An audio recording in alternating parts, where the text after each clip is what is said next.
After the last video, you guys were asking for this. So over the past week, I replayed Jak 2, Ratchet and Clank 2, and Sly Cooper 2. And I genuinely didn't expect to feel so strongly about one of them. Whilst they all built on their first games, one of them really stands out to me. So the question is, which one of them still holds up today?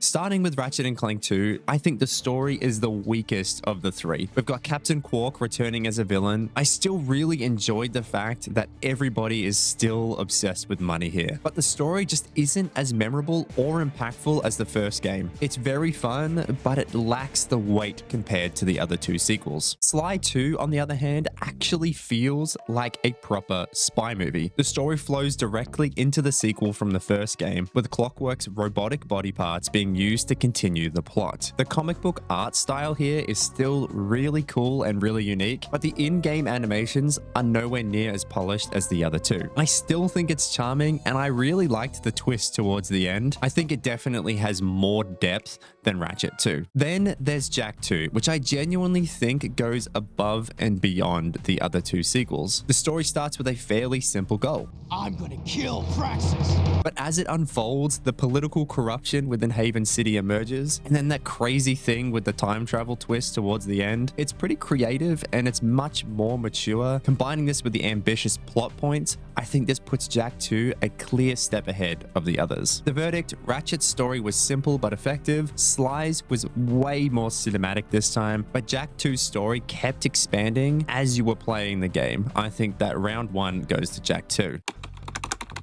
Starting with Sly 2 here, and I actually really enjoyed the new additions, like climbing through vents and sneaking around under the tables. I honestly had no idea that this is where that mechanic from Ghost of Tsushima originated. The world is far more open than the first game, and you're not constantly forced into the auto balancing or assisted jumps. That being said, even with these improvements, I often found myself just being shoehorned by pushing circle on a pipe to climb it, instead of finding my own way there and figuring it out on my own. Moving on to Jak 2, and there honestly isn't a whole lot to say here, and I don't think that's a bad thing. The controls and movement are identical to the first game. Everything still feels tight, responsive, and fluid. They did add a hoverboard, which is cool, but it really didn't change my opinion about how Jak's movement feels overall. It's just as good as it was before, but that doesn't really push things forward either. And then we get to Ratchet and Clank 2, and this is where the biggest improvement happens. First, they fixed Ratchet's basic movement. You can finally turn around on the spot without having to run in a full circle. But more importantly, they added strafing, and that single change makes a massive difference. Ratchet no longer feels stiff or sluggish. He's fast and responsive, and honestly right at home next to Jak, I think. Add in the charge boots alongside with the heli and thruster packs, and I think Ratchet suddenly becomes the most fun character to jump around as. The verdict here: Sly has very creative ideas, but still feels guided to me. Jak stays excellent but familiar, and Ratchet evolves in all the right ways. I think round 2 goes to Ratchet.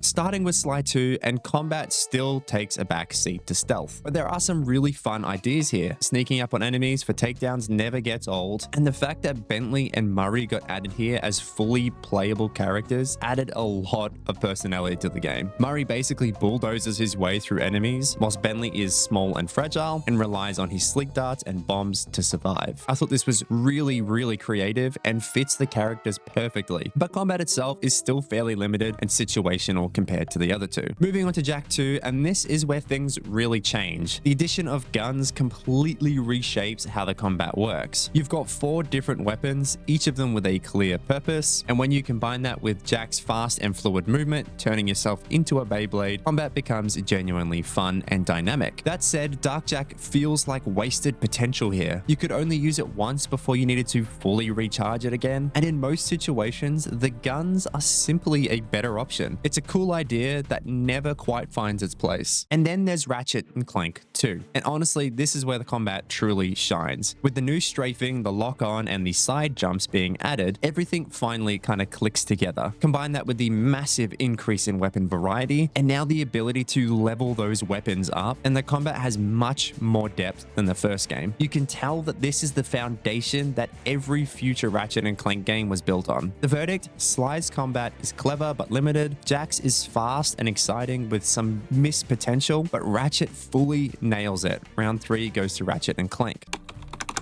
Starting with Jak 2, and this is where my opinion actually might surprise some people. The jump to an open world is ambitious, and to be fair, Haven City does feel alive. You've got people walking around, vehicles moving through the streets, and it genuinely feels like a functioning city. But for me, the world is simply too big. I think it needed to be smaller and more focused. A lot of the game ends up feeling artificially stretched here because much of your time is spent traveling from one mission to the next. But once you're actually inside of a level, like Haven Forest for example, the gameplay is fun, but it's broken up by long stretches of travel. Moving on to Ratchet and Clank 2, this sticks closely to what worked in the first game. The planet-to-planet structure returns, and it simply works well. Every planet has its own theme, atmosphere, and identity, and landing on a new world always felt fresh and exciting. That said, I did notice more backtracking this time around. I found myself jumping between planets to grab things I'd missed earlier in order to progress the story. That might have just been my playthrough, but it did slightly interrupt the pacing. Still, the strength of each individual planet still keeps the overall experience enjoyable. And finally, Sly 2, which honestly surprised me the most. Some areas are a little dull, and I'll admit that there's some repetition in the missions, but the overall structural changes from the first game are really well implemented here. Instead of a small hub that branches out into separate levels, Sly 2 gives you one large cohesive hub world that you can sneak around in, with missions taking place inside of that same space. That design choice makes the world feel far more connected. Even when missions reuse locations, it feels like you're learning and mastering a real area rather than bouncing between disconnected stages. The sense of cohesion is what really makes the level design stand out here. The verdict: Jak's world is ambitious but bloated, Ratchet's planets are consistently fun, but Sly delivers the most cohesive and thoughtful level design.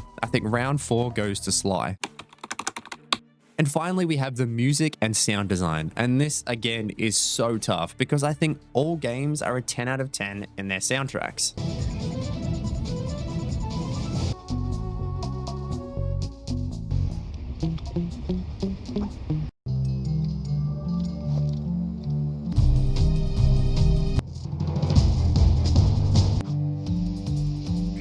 Both Jak 2 and Sly 2 have dynamic music, meaning the soundtrack reacts to what's happening in the game. But Jak 2, I think, takes it a step further, whether you're pulling out a gun or putting it away, getting on the hoverboard, or just starting a fight with a guard. The music subtly shifts to match the action, layering this on top of an incredible soundtrack already. The verdict: all three sound amazing, but for depth and responsiveness and how the music enhances the gameplay, I think round 5 goes to Jak.